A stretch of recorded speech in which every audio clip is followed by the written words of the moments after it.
এটা কথা স্পষ্ট কৰি দিছে কেন্দ্ৰীয় চৰকাৰে যে CBSEৰ পৰীক্ষা হ'ব, পৰীক্ষা হোৱাটো সুনিশ্চিত আৰু এইটো জুন মাহত হয়তো পৰীক্ষা অনুষ্ঠিত কৰাৰ সম্ভাৱনা নাই। জুলাই মাহত পৰীক্ষা অনুষ্ঠিত কৰি এটা শিডিউল, মই কৈছোঁ এইটো প্ৰস্তাৱ, সিদ্ধান্ত নহয়, সেই প্ৰস্তাৱটো হ'ল অহা 5 ছেপ্টেম্বৰৰ ভিতৰত সকলো গোটেই পৰীক্ষাৰ প্ৰক্ৰিয়াটো সম্পূৰ্ণ কৰাৰ এটা প্ৰস্তাৱ ৰাখিছে, যিটো প্ৰস্তাৱ অহা 2-3 দিনৰ ভিতৰতে এইটো ভাৰত চৰকাৰে চূড়ান্ত কৰিব। সদায় এটা প্ৰশ্ন আহে যে আমাৰ বোৰ্ডৰ পৰীক্ষাবিলাক বেলেগ তাৰিখত অনুষ্ঠিত হয়, আমাৰ CBSEৰ পৰীক্ষাবিলাক বেলেগ তাৰিখত অনুষ্ঠিত হয়, তেওঁলোকৰ CBSEৰ পৰীক্ষাৰ প্ৰক্ৰিয়াটো বেলেগ হয়, আমাৰ পৰীক্ষাৰ প্ৰক্ৰিয়াটো বেলেগ হয়। পিছত গৈ পেলাই আমি সৰ্বভাৰতীয় শিক্ষানুষ্ঠানবিলাকত আমাৰ ল'ৰা ছোৱালীৰ নামভৰ্তিৰ ক্ষেত্ৰত বিভিন্ন ধৰণৰ অসুবিধাৰ সৃষ্টি হয়।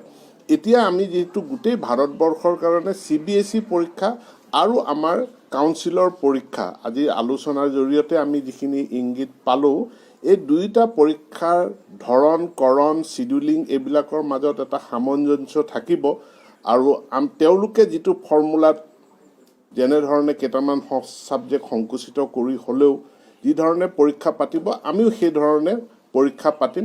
এতেকে মাৰ্কিঙৰ ফৰ্মুলাটো, ইভালুৱেশ্যনৰ ফৰ্মুলাটো একে হ'ব। কিন্তু সকলোকে মই পুনৰবাৰ ছাত্ৰ ছাত্ৰীসকলক, অভিভাৱকসকলক অনুৰোধ জনাব বিচাৰিছোঁ, পৰীক্ষা অনুষ্ঠিত হ'ব, CBSEৰ পৰীক্ষাও অনুষ্ঠিত হ'ব আৰু আমাৰ ছেকেণ্ডেৰী এডুকেশ্যন বৰ্ডৰ পৰীক্ষাও অনুষ্ঠিত হ'ব। দুয়োটাৰ মডেলিটিজৰ ক্ষেত্ৰত সামঞ্জস্য থাকিব, গতিকে ভৱিষ্যতে কোনো অসুবিধাৰ সৃষ্টি নহয় আৰু এই পৰীক্ষাৰ তাৰিখবিলাক প্ৰতিযোগিতামূলক পৰীক্ষা JEE বা NEET তাৰ লগত যাতে ক'তো কনফ্লিক্ট নকৰে সেই কথাটোৰ প্ৰতিও চৰকাৰে দৃষ্টি নিক্ষেপ কৰিব।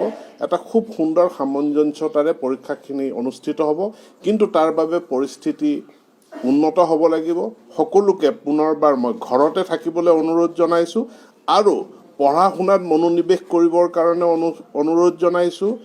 পৰীক্ষা কেনেধৰণে দিব তাৰ কাৰণে মনোনিৱেশ কৰিবৰ কাৰণে অনুৰোধ জনাইছোঁ। পৰিস্থিতি উন্নত হোৱাৰ লগে লগে পৰীক্ষা অনুষ্ঠিত সকলোৱে হ'লে যাতে আমি সকলো CBSEৰ ছাত্ৰ ছাত্ৰীসকলেও আৰু আমাৰ ছেকেণ্ডেৰী এডুকেশ্যন আমাৰ কাউন্সিলৰ ছাত্ৰ ছাত্ৰীসকলেও যাতে ভাল ফলাফল কৰিব পাৰে তাৰ কাৰণে প্ৰস্তুত হৈ থাকিবলৈ অনুৰোধ জনাইছোঁ। সিদ্ধান্ত নহয়, আলোচনা হৈছে, চৰ্চা হৈছে, সিদ্ধান্ত চৰকাৰে গ্ৰহণ কৰিব। আজি এখন ভিডিঅ' কনফাৰেন্সৰ জৰিয়তে ভাৰতবৰ্ষৰ সকলো শিক্ষামন্ত্ৰী আৰু কেন্দ্ৰীয় চৰকাৰৰ 4গৰাকী মন্ত্ৰীৰ উপস্থিতিত গোটেই বিষয়টো পৰ্যালোচনা কৰা হৈছে। আৰ্হি মোটামুটি একেই হ'ব, মানে আমাৰ হায়াৰ ছেকেণ্ডেৰীৰ পইচা, আমাৰ পৰীক্ষা আমাৰ ছেকেণ্ডেৰী এডুকেশ্যন কাউন্সিলে অনুষ্ঠিত কৰে। CBSEৰ যি ক্লাছ 12ৰ পৰীক্ষা আমাৰ আৰ্হি একেই।